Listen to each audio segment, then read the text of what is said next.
예, 우리가 흔히 이야기하는 것처럼 그 정도로 이렇게 북한 주민들에게 뭐 한류 콘텐츠에 빠져 살고 그러진 않고요. 내가 왜 이렇게 살아야 되지라는 생각을 하는 청년들이 꽤 있어요. 예, 근데 그 청년들이 그리고 또 북한에서 이제 그 폭발할 수 없는 거는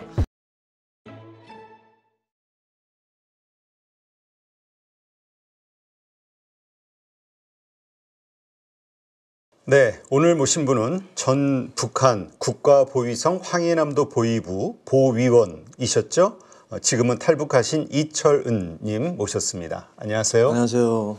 네, 이거 어려운데 보위부라는 게 우리가 경찰이라고 생각했는데 그게 아니라 우리 쪽에 안기부 역할을 한다. 네. 조금 전에 방송 전에 여쭤보니까 네, 맞습니다. 좀 더 권력기관이라고 봐야 됩니까? 북한 내에서는? 법기관이죠. 주로 하는 일들이 어떤 거예요? 북한의 보위부라고 하면 뭐 우리가 흔히 좀 예전에 안기부하고 좀 비슷하다고 표현을 하는데 왜냐면 경찰하고 좀 다른 것은 이제 경찰은 북한에도 이제 인민보안성이라고 있습니다. 네. 이제 같은 임무를 치안을 유지하는 쪽이고 보위부는 앞에서 표면적으로 나타나는 것이 아니고 뒤에서 한마디로 말하면 이제 블랙요원이라고 하잖아요. 예, 블랙요원들이 뒤에서 북한 주민들의 동태를 장악을 해가지고 북한 주민들의 사상이 어떻는가를 해가지고 이제 독재 체제를 유지하는데 뭐 한몫하고 있는 거라고 보셔야죠. 사실 그 말씀하신 그 이웃끼리 감시한다, 뭐 가족 간에도 뭐 이러저런 이야기를 많이 그렇죠, 들었는데 많죠. 어떻게 감시 활동을 주로 어떻게 하세요? 제가 북한에서 이제 황해남도 보이고 이제 정보국에 있었는데 한마디로 정보국이라는 거 우리가 생각하면 되게 뭐 확 어마어마해 보이잖아요. 그렇지, 뭐 정보 예, 뭐 스파이 그렇죠. 뭐 이런 떠오르고. 그렇게 생각을 하는데 그렇지는 않고요. 물론 뭐 북한에도 이제 진짜 블랙 요원들이 몇몇 있겠지만 북한 보위부 7만에서 10만 되는 인원이 다 그런 건 아니고요. 한 뭐 10,000명이나 되겠나? 5,000명이나 되겠나? 그 정도만 이제 해외에서 활동하고 이제 뭐 요원으로서 활동을 하고 있지. 나머지 인원들은 다 북한 내부에서 네. 북한 주민들의 동태를 장악하는 것인데 이제 동태 장악이라는 게 그런 겁니다. 이제 정보국이라는 것은 북한 주민들의 사상 동향을 장악하는 것인데 네. 보위원 혼자서 다 할 수는 없지 않습니까? 그렇죠. 2천만 명을 다 할 수는 없기 때문에 정보원들을 육성하는 것이 바로 이제 정보국입니다. 그러니까 우리 소위 예전에 안 좋은 말로 하면 그게 스파이지. 그렇죠. 뿌락지라고 뭐 스파이죠. 예전에 우리는 그렇게 표현했었는데. 네, 맞아요. 뿌락지죠. 한마디로 뿌락지인데 그 사람들은 보위부에도 정보원, 보위원 한 명이 정보원을 뭐 20명에서 30명, 30명에서 50명 뭐 이렇게 가지고 있을 수 있게끔 돼 있는데 그거는 어떤 차이냐면 내가 담당하고 있는 인원이 얼마나 되느냐에 따라서 정보원을 주민들. 그렇죠. 네, 주민들이 얼마나 되느냐에 따라서 정보원을 얼만큼 내가 고용할 수 있다라는 거죠. 근데 정보원과 협조원 이런 차이가 있어요. 또 이제 탈북하신 분들이 스파이였다 뭐 이런 말씀을 많이 하시는 분들이 계시는데 정보원은 보위성까지 다 승인 받은 사람들이고 정보 교육을 받은 사람들이고요. 예, 일반적으로 우리가 얘기하는 건 협조원이라고 하죠. 이제 정보 이렇게 이런 일이 있어 저런 일이 있어 이렇게 물어다주는. 아참쟁이라고 우리나라 말에 있는지 모르겠습니다. 아참하는 거 와가지고 아첨. 예, 아첨하는 거 와가지고 야 보위원한테 와가지고 저 집에 한국 드라마 보는 거 같아 하면서 막 이렇게 이야기해 주는 사람들 그 사람들도 보위원들이 포섭을 합니다. 네. 예, 왜냐하면 정보원들이 가져다 주는 정보 자료는 뭐 정확하다고 볼 수는 없겠지만 그래도 믿음이 있지만 협조원들과는 좀 다르니까 그런 걸로 해가지고 더 많은 이제 정보들을 취득을 하는 거죠. 네. 그러면 그 한 명의 그 보위부 요원들 우리 이철은님처럼 한 명이 담당하는 인구가 대략 몇 명 정도 감시를 해요? 700에서 1,500명입니다. 700에서 1,500. 근데 거기서 뭐 마이너스 플러스가 있는데 기본적으로는 이제 700에서 1,500명으로 되어 있는데 뭐 2,000명도 되는 데 있고 만약 3,000명이 된다, 2,000명이 넘어서 2,200명이 된다 하면 보위원 둘이 나가죠. 네. 근데 자 그러면 이제 예를 들어서 한 1,500명이 할당이 됐어요. 그럼 이 1,500명을 어떤 식으로 그러니까 이 1,500명에게 한 20명의 정보원을 풀어서 감시를 한다는 거잖아요. 그렇죠. 한 1,500명 정도 되면 한 4, 50명 정도 되죠. 이런 게 좀 궁금해요. 어떤 과정으로 어떻게 정보원을 뽑고 또 어떻게 그들의 어떤 활동을 통해서 그 사상 검증을 하시는지. 선발 기준, 교육 이런 거 물어보시는 거 그리고 같은데 실제로 어떻게 감시하는지. 우리나라처럼 뭐 감시를 뭐 CCTV가 하는 건 아니기 때문에 북한은 뭐 두 눈으로 감시를 하고 귀로 다 그냥 감시를 하고 있기 때문에 정보원 선발은 바로바로 선발을 하지 않습니다. 이제 일단 그런 사람들 내가 정보원으로 고용을 해야 되겠다면 일단 토대부터 보죠. 예. 토대가 그렇다고 해서 다 좋은 사람들만 뽑진 않아요. 왜냐하면 불순한 사람들도 불순한 사람들과 어울릴 수 있잖아요. 그렇기 때문에 그 불순한, 그러니까 내 집안이 안 좋았던, 예, 내 집안 토대가 안 좋았던 사람 중에서도 지금 현 시대에 와서 사상이 투철한 사람들은 바뀐 사람들도 있거든요. 네. 그런 사람들로 이제 한 2, 3년 동안 보현이 감시하고 있다가 쭉 보는 거죠. 지켜보다가 기관에서 이제 데리고 가가지고 아지트라고 있습니다. 아지트라는 곳에서 교육을 합니다. 예.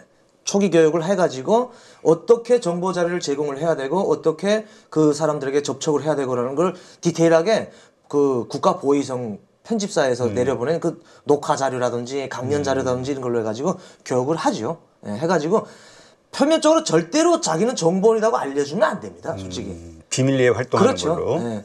그리고 서로 간의 대화에서 이 사람이 가지고 있는 사상을 알아보는 거죠. 뭐 솔직히 남자들 뭐 그렇지 않습니까? 뭐 한 잔 먹으면서 뭐 이런저런 신세한탄도 하고 뭐 이런저런 얘기도 하지 않습니까? 거기에서 이제 소스를 얻어가지고 자료를 제공하는 거죠. 그래서 이제 그 정보원들이 또 역시 또 흩어져서 각자 맡고 있는. 그렇죠. 그럼 그들은 그 일 자체가 직업이에요? 아니면 다른 일을 하면서 그러니까 정보원 월급을 받고 그 일만 하는 것인지 아니면 자기 직업을 가지고 그냥 뭐 용돈 받아가면서 하는 건지. 그거 가장 많이 물어보시더라고요. 그러니까 좀 여러 가지로 네. 궁금하네. 이 머니를 주냐고 많이 없습니다. 그런 거. 그래요? 그런 거 없고요.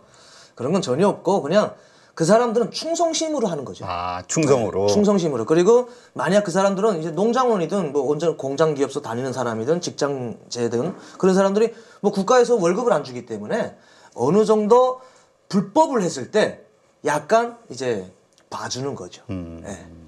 그렇군요. 자, 그렇다면 어쨌건 뭐 뭔가 어쨌건 그래도 그런 어떤 권력이라면 또 권력일 수도 있는데 그런 일을 하시다가 탈북을 하게 된 계기 간단하게 얘기해서 어떤 것 때문에 탈북을 시작했죠? 탈북하게 된 계기는 뭐 솔직히 제가 어느 한순간에 대한민국에 대한 동경심이 생겨서 온 건 아니고요. 예. 뭐 제가 살던 것이 황해도 지역이지 않습니까? 황해도 네. 지역에서 살다 나니까 어릴 때부터 뭐 이 전단지 삐라 있지 않습니까? 삐라 그다음에 반도체 라디오를 통해 가지고 우리 대한민국 뭐 노래 그리고 또 TV를 통해 가지고 대한민국 TV 뭐 다이렉트로 저희도 다이렉트로 볼 수가 있거든요. 아, 그래요? 예. 뭐 송출 방식이 달라서 다이렉트를 어떻게 보느냐라고 이렇게 의문을 가지시는 분들도 있는데 저 강화도 쪽인지 어딘지 저도 뭐 그거는 뭐 비밀이기 때문에 잘 모르지만 어느 지역에서 북한 주민들이 볼 수 있게끔 믹서해 가지고 송출을 해 준다고 합니다. 그래서 그런지 모르는데 저도 우리 대한민국의 공영 방송인 3사 방송을 다 듣고 했거든요. 그러면서 어릴 때부터 대한민국에 대한 거를 많이 봤죠. 처음에는 솔직히 뭐 좋은 감정을 가지고 보진 않았습니다. 예. 북한에서 세뇌 교육을 받았기 때문에 나쁜 감정을 가지고 봤는데 그걸 계속 보다 나니까 어느 한순간에 슬슬 돌아서더라고요. 네. 그거 중요한 계기가 2004년부터 제가 2010년까지 강원도 원산 항보입에 있었는데 그 항보입에 있을 때 우리 대한민국에서 대한접지사라는 명칭을 가지고 북한에 쌀을 들여왔습니다. 그랬죠. 예. 그때 제가 대한민국 국민을 처음 만난 거예요. 그게 바로 2006년인데 2006년에 대한민국 국민을 처음 만나가지고 내가 듣고 보던 대한민국에 대해서 궁금한 것이 있으니까 물어본 거예요. 네. 예, 원칙상 그러면 안 되지만 물어보니까 그 이야기들이 퍼즐이 맞춰가는 거예요. 이게 사실이었구나라는 것이. 그리고 2009년에 또 왔을 때도 또 다른 이제 한국분을 만나가지고 이야기하면서 대한민국에서 많이 알았죠. 네. 그때부터 2006년부터 제가 대한민국에 대한 동경심이 완전 바뀐 것 같아요. 그러던 찰나에 제가 2010년도 대학을 황해남도 대학에 와가지고 황해도 대학에 와가지고 김정태 해주 제1사범대학을 다니면서 대한민국 TV를 또 이제 또 공공연히 보게 된 거죠. 그때는 이제 부정적인 마음보다도 동경의 마음을 가지고 보게 된 거예요. 네. 같은 땅덩어리에서 이렇게 절반으로 나뉘어서 사는데 이렇게 경제적인 차이가 나는가?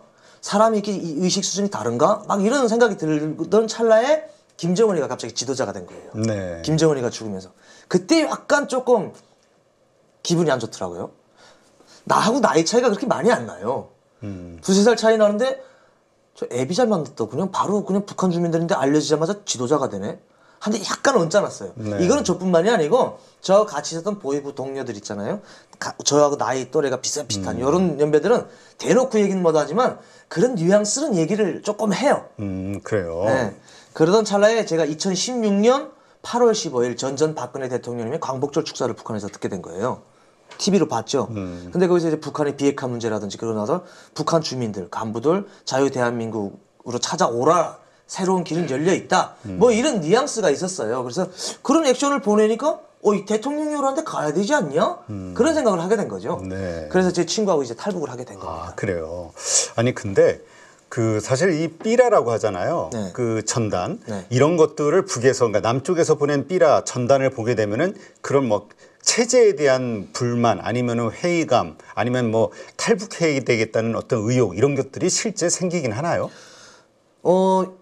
2019년에도 오신 분도 이제 그분도 DMZ를 넘어오신 분도 역시 삐라를 보고 넘어오신 분인데 그 삐라라는 것이 내용이 중요합니다. 솔직히 말씀드리면. 그 제가 어릴 때만 해도 국가기관에서 제가 한 걸로 알고 있어요. 되게 내용이 받아들일 수 있게끔 많이 연구해서 내보냈다는 그런 게 좀 보여요. 근데 네. 지금 삐라는 제가 봤는데 북한 주민들에게 그렇게 내가 탈북을 해야 되겠다. 대한민국에 대한 동경심을 가져야 되겠다라는 이런 시너지 효과는 낼 것 같지는 못합니다. 그래요. 어떤 게 대략- 가장 마음을 건드려요? 북한 그러니까 사람들의? 우리가 흔히 생각하는 건 뭐 김정은을 디디 까야 된다고 생각하는데 저는 그렇게 안 봐요. 왜냐면 저도 어렸을 때도 그렇고 성인 돼서도 그렇고 보이베에 있으면서도 그런 거 보면 반발심이 생겨요. 솔직히. 오히려? 예, 오히려. 그런 것보다도 우리 대한민국의 경제 성장. 그러니까 한마디로 하면 우리나라는 뭐 의식주라고 하지 않습니까? 북한은 식의주라고 하잖아요. 그냥 먹을 게 중요하잖아요. 그러니까 그런 것부터 소소한 것부터 이제 접근을 해야 한다고 저는 생각을 하거든요. 오히려 정치적인 이슈보다 그렇죠. 먹고 사는 문제 아이. 풍족하게 살 수 있다. 그렇죠. 그럼 뭐 김정은이 눈에다가 뭐 그 핵미사일 꽂아놓고 목에다 꽂아놓고 막 그러는 거는 북한 주민들에게 쇠뇌 교육 당한 사람들한테 반발심이 생겨요. 네. 그리고 받아들일 수 있고 내가 볼 수 있게끔 하려면은 그 서술 내용이 조금 좀 많은 생각을 하고 좀 연구 좀 하고 해야 된다는 거죠. 네.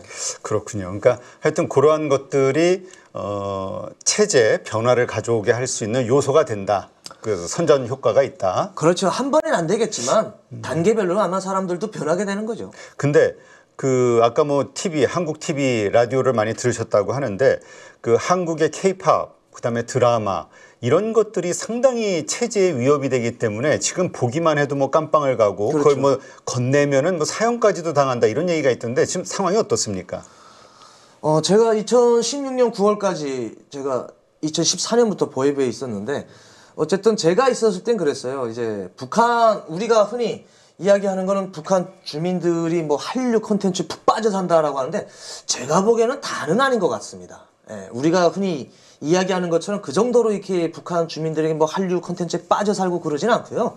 어느 정도 먹고 살 수 있는 사람들이 아, 오히려 그쪽에서도 그러니까 그렇죠. 그쪽에서 좀 산다 하는 사람들이 그렇죠. 뭐 농촌에도 그렇고 제가 있던 황해도 지역에 태양열 비판가, 액정 TV가 있는 집 그리고 배터리가 있는 집이 제가 있을 때 당시에 70%를 차지했어요.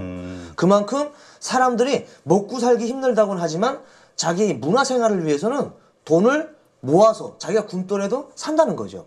근데 그것을 이제 무조건 한국 거만 보느냐? 그렇진 않거든요. 예, 그렇진 않은데 한국 것도 이제 컨텐츠가 퍼지기가 힘든 것이 최근에는 반동사상 문화배교법이라든지 청년 교양보장법이라든지 이런 법들을 강화했어요. 네. 왜냐하면 북한의 근간을 흔들 수 있는 젊은 청년들이 많이 보는 거예요. 그렇죠. 그래서 사실은 이런 것들이 많이 나온 거지.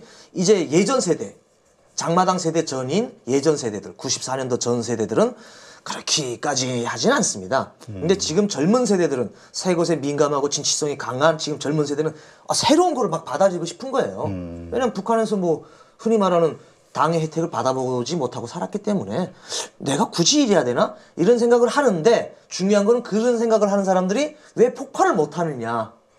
우물 안에 개구리니까 그렇죠. 제대로 몰라서. 그렇죠. 근데 실제로 그 협박용이에요? 아니면 실제로 그 뭐 한국 노래 듣다가 아니면 드라마 보다 걸리면 깜빵을 간다든지 아니면 뭐 진짜 내가 이렇게 전달해 주거나 했을 때 진짜 사형을 당한다든지 그런 케이스들이 있나요? 사형당하는 케이스도 있습니다. 예, 실제 있고. 근데, 흔히, 뭐, 100만이 영화를, 한국 거를 본다고 하면 100만 죽일 수는 없잖아요, 솔직히. 그렇죠. 예. 그래서 북한에도 그런 것을 보는 사람들을 통제하기 위한 검열 조직들이 있어요. 우리나라에서 뭐 흔히 알려져 있는 백공구 그룹바, 뭐 정식 명칭은 백공구 연합지휘부인데 뭐 당 기관이 책임을 지고 보안, 검찰, 보안, 보위를 비롯한 이 사법검찰기관, 행정기관들이 나가서 이제 집단적으로 하는 건데 거기에 단속을 당하면은 그 사람들도 이 권력기관에 있는 사람들 뇌물을 받아야 되기 때문에 뇌물 행위가 농후하지 않습니까? 북한을 보고 뭐 뇌물공화국이라고 하는데 그 사람들이 단속을 당하면은 뇌물을 많이 받을 수 있기 때문에 다 그렇게 하지는 않고요. 시범기회라고 있습니다. 예. 그러니까 소위 이거 지금 한번 경각심을 줘야 되겠다. 그렇죠. 케이스로 잘못 걸리면 맞습니다. 그런 기회 때 하나를 쳐서 1,000만을 교육하자는 게 바로 북한의 이제 정치 방식이기도 한데 한마디로 공포 정치죠. 그렇게 하는 거지. 단속 당할 때마다 다 처형당하고 하면 지금 현재 북한의 인원이 뭐 얼마나 남아 있겠습니까? 그렇다면 지금 이 문화 이러한 드라마나 노래 자체가 젊은 층들에게 많이 퍼지기는 한 건가요? 그리고 그것이 그들의 어떤 사상을 뭔가 자유롭게 아니면은 뭔가 체제에 불만을 갖게 하는 어떤 그런 요소들이 여기에 있는 건가요? 있죠. 예. 그러니까 그걸 폭발시킬 수 없지만 어쨌든 어딘가 한 구석에는 내가 왜 이렇게 살아야 되지라는 생각을 하는 청년들이 꽤 있어요. 예. 근데 그 청년들이 그리고 또 북한에서 이제 그 폭발할 수 없는 거는 북한에는 그 잘못을 한 사람에 대해서 본인 당사자만 책임지는 게 아닙니다. 3대 가족을 멸족시키기 때문에. 아, 그래요? 예, 그렇기 지금도? 때문에 지금도 그렇습니다. 지금도 뭐 잘 아시겠지만 장성택이 사건 잘 아시지 않습니까? 그렇죠. 장성택이 사건으로 연루된 사람들 다 어떻게 됐습니까? 처형당하거나 정치범죄로 끌려갔습니다. 그러니까 내 하나 잘못된다고 하면은 뭐 북한에서 폭발했을 수도 있죠. 난 정부를 반대한다. 이거 체제가 잘못된 것 같다라고 하는 사람들도 있을 수 있습니다. 근데 나 하나로 해가지고 온 가족 3대가 다 그러면은 솔직히 주눅이 들죠. 그렇게 할 수가 없죠. 나 혼자만 생각하기가. 그렇죠. 나 혼자만 생각하는 것과 또 다른 거기 때문에. 근데 북한의 그 어떤 친척들 간의 정, 뭐 아니면 그 뭐라 그러죠? 친족 간의 그 어떤 애정 이런 것들이 어때요? 한국이나 뭐 한국에서 일단 생활을 해보셨으니까 그렇죠. 아시겠지만 한국이나 같은 민족으로서 비슷합니까? 가족 간의 어떤 정 이런 것들이? 그건 뭐 온도 차가 좀 있겠지만 그래도 아직까지는 북한은 이제 좀 먹고 살기 힘들어서 그렇지 그런 정은 좀 있지 않나 뭐 생각합니다. 뭐 우리나라는 아무래도 뭐 민주주의 국가, 자본주의 국가 아닙니까? 예. 그런 것과 조금 뭐 말은 사회주의지만 내 속을 들여다보면 이제 자본주의와 비슷한 시장 경제가 활성화되고 있지만 그래도 정은 그래도 좀 있죠. 이웃 간의 정도 그렇고. 예. 아니 그 의외로 그 탈북하신 분들 이야기를 들어보니까 라면이 큰 영향을 미친다. 뭐 이런 얘기도 있어요. 그래요? 라면 먹고 싶어서 초코파이 먹고 싶어서 뭐 이런 얘기 하시던 분들도 있던데. 그리고 저는 솔직히 말씀드리면 그렇게 뭐 라면의 영향이 뭐 어디까지 미쳤는지 잘 모르겠습니다만 라면이나 이제 저도 북한에 있었을 때 라면 대한민국이 뭐 무슨 라면인지 얘기는 좀 그렇지만 라면도 먹고 초코파이라든지 제가 제일 좋아했던 건 찰떡파이를 제일 좋아했는데 그래요? 예. 그런 게 들어가요? 당시에는 개성공단이 활성화됐을 때예요. 개성공단 때. 예. 그리고 지금 현재 들어갈 수 있는 통로는 오직 중국을 통해서 들어갈 수가 있는데 이게 막혔잖아요. 그렇죠. 예. 그래서 지금 현재 한국에 들어가서 이렇게 북한 주민들 일반 주민들이 받아들일 수 있을 만큼 그만한 양을 소화시킬 수가 있을까요? 중국에서 그것도 조금 그런데 어쨌든 당시에는 제가 있을 때도 라면이나 뭐 찰떡 그다음에 초코파이 이런 거는 조금 이거 있는 집들에서 먹는 거죠. 하긴 맞아요. 개성공단 있었을 때 보너스로 초코파이 주고 그랬다는 그렇죠. 얘기를 뉴스를 통해서 들었던 그 기억이 사람들은 나네요. 그걸 가지고 먹지 않고 팔아요? 시장에 나서 파는 거예요. 그래서 사실은 이제 돌기 시작한 거죠. 아니 근데 지금 진짜 예전에는 진짜 김일성, 김정은 뭔가 초반에 아주 강력한 그 진짜 아버지 부모처럼 막 그렇죠. 생각하는 게 있었는데 지금은 장마당 세대 그러니까 약간의 자본주의가 들어가면서 지금은 그런 그 어떤 의식이 상당히 약해졌다 이런 얘기가 있어요. 김일성이 죽은 이후부터는 많이 약해지기 시작했죠. 김일성이 때는 뭐 할아버지 솔직히 뭐 김일성 대원 스님 하다가 김정일이가 또 후계자로 나서면서 할아버지 대원 스님이 되고 그러니까 우리 패밀리로 완전 만들어놨댔거든요. 근데 네. 그게 조금 무너졌어요. 왜냐하면 북한에서 김정일 시대가 들어서면서 94년 이후에 고난의 행군이라는 것을 겪으면서 전쟁도 아닌 평화 시기에, 물론 뭐 우린 전쟁 시기지만 지금 현재는 휴전 아닙니까? 근데 그렇죠. 그런 평화 시기에 300만이라는 아사자가 났다고 어쨌든 통계 자료가 나오지 않았습니까? 네. 실제 확인되지는 않았지만, 그러니 북한 주민들이 이게 뭐 가족이라고 생각할 수가 있겠습니까? 지금은 어때요? 그 이후 그러면 예전보다 더 어떤 그 주민들의 사상 아니면 불만 세력을 이렇게 감시하는 이런 것들이 더 심해졌나요? 아니면 왜냐면 아까 얘기 들어보니까 보위부 요원들조차도 이렇게 좀 느슨해지는 것 같아가지고 말을 들어보니까. 물론 뇌물을 받기 위해서 느슨해지는 거죠. 근데 그 방침이라는 것이 내려오고, 그리고 또 북한에서 이제 북한 주민들의 사상 동향을 장악하는 것이 바로 그런 것 때문에 그러는 거거든요. 북한 주민들이 지금 김정은에 대한 충성심이 어느 정도냐. 예. 그거를 근데 북한 주민들이 대놓고 얘기는 못 하잖아요. 우리가 흔히 말하는 핵미사일 시험한다든지 ICBM 발사를 한다든지 하면은 꼭 동향 장악을 합니다.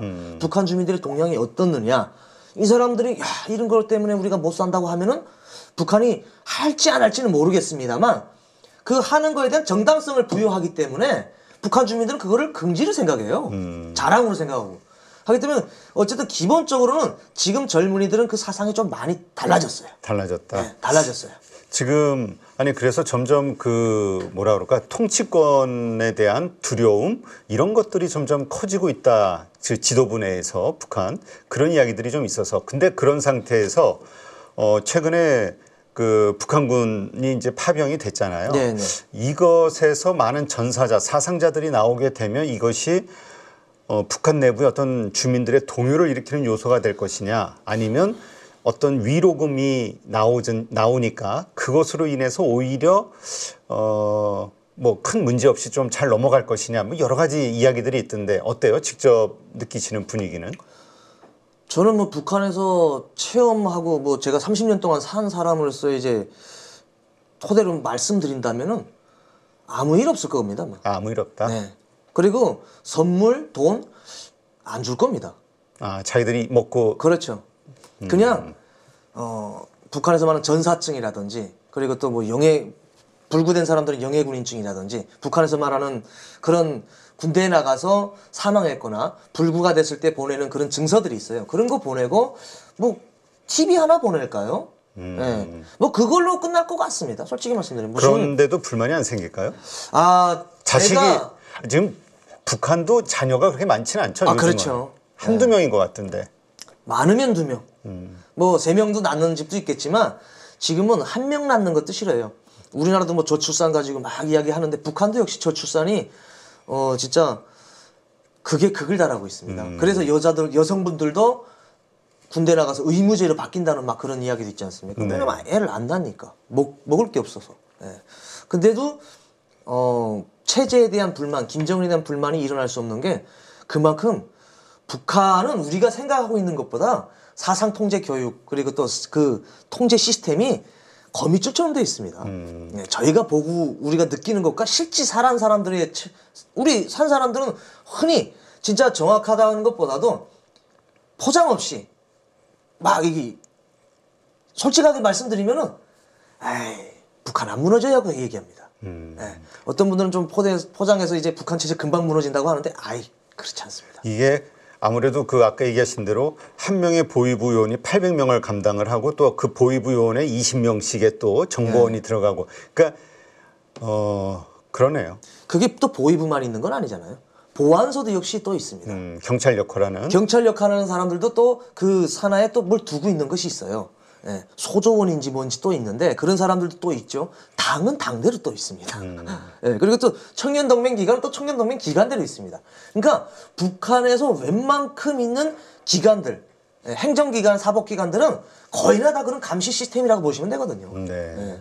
그럼 이제 최근에 참 탈북자들이 많아졌잖아요. 탈북자들이 남한에 넘어와서 그 살아가고 있는 모습들 이런 것들을 그쪽 북한에도 이게 많이 들어간다고 하던데 탈북자들 통해서 지금도 북한 주민들하고 연락을 하신다면서요? 그렇죠. 예. 근데 그것도 이제 코로나 이전에는 뭐 많이 연락도 하고 북한에서 오시는 분들도 많은데 지금은 솔직히 말씀드리면 없습니다. 거의. 거의 제로 수준이에요. 탈북이? 예. 북한에서 직접적으로 오시는 분들은 아예 없고요. 뭐 중국이나 러시아에서 살다가 벌목공으로 나갔다가 제가 올해도 한 분 모시고 온 분이 러시아에서 모시고 온 분이 있는데 그분 역시도 러시아에서 살다가 오신 분이지 북한에서 탈출하시는 분들 거의나 제로입니다. 왜 그래요? 김정은이가 국경을 봉쇄했기 때문에 예, 탈북을 차단하겠다고 해가지고 뭐 중국에 뭐 만리장성 쌓듯이 국경을 뭐 그렇게 성을 쌓는다고 하니까 그래서 통제가 더욱더 심해지고 있기 때문에 지금 현재는 그 탈북할 수 있는 통로가 아직 개척이 안 된 것 같아요. 조금 시간이 어느 정도 흐르면 이제 개척이 되겠지만 예전에 있던 것들이 다 막혀버려가지고. 그렇죠. 그런데 지금의 현재 와서 살고 계시는 분들도 연결을 많이 하고 계셨는데 한 1년 전부터는 거의나 연락이 끊어지는 분들이 많습니다. 뭐 북한에서 요즘 뭐 한국하고 사이가 뭐죠? 그 헌법에서도 그 삭제했다면서요? 아, 그렇죠. 한 나라, 두 개 국가론을 민족. 내놓지 않았습니까? 그래서 사실은 전에는 북한에서 통일을 더 외쳤습니다. 예. 통일을 더 외쳤는데 김정은이가 집권하면서 두 개 국가론을 뭐 내세우면서 우리는 한국과 완전 뭐 원래는 남조선이라고 했습니다. 근데 이젠 대한민국 국호를 정확하게 불러주더라고요. 대한민국. 예, 이렇게 대한민국 것들 하면서 이렇게 얘기하더라고요. 그러니까 이제는 더 우리나라에서 또 이제는 또 통일에 대해서 더 얘기하고 있고 참 뭔지 모르겠지만 아이러니합니다. 근데 북한 주민들은 그거에 대해서 어떤 뭐 그 동요 같은 건 없나요? 제가 어쨌든 뭐 입수한 정보에 따르면 그거예요. 지금 현재는 북한 주민들 받아들이기 좀 어려워합니다. 네. 이제까지 뭐 우리의 소원은 통일을 막 그렇죠. 맨날 이러다가 그렇죠. 아니 그거는 할아버지 때부터 내밀던 조국 통일 아니겠습니까? 근데 갑자기 김정은이가 우리는 한국하고 다른 국가야. 이건 갑자기 뭐지? 뭐 핏줄도 하나요, 혈통도 하나요, 하면서 뭐 한창 얘기할 때는 언제고? 그러다 나니까 지금 김정은이가 두 개 국가를 막 내밀고 있지는 못하는 상황입니다. 그 명분을 정확하게 세우기 위해서. 왜 우리가 두 개 국가가 돼야 되느냐는 명분을 세우기 위해서 정확하게 지금 현재는 두 개 국가는 무조건 이렇게 내밀지 못하고 있어요. 네. 어리둥절한 상태겠네 지금. 그렇죠. 지금 갈팡질팡이죠. 네, 알겠습니다. 하여튼 이러한 것들이 계속해서 그동안 사상 주입했던 여러 가지 것들이 막 이렇게 흔들리는 하나의 그 실금들이 돼갈 수 있겠네요. 그렇죠. 이건 뭐지 이래가면서. 네, 맞습니다. 네, 알겠습니다.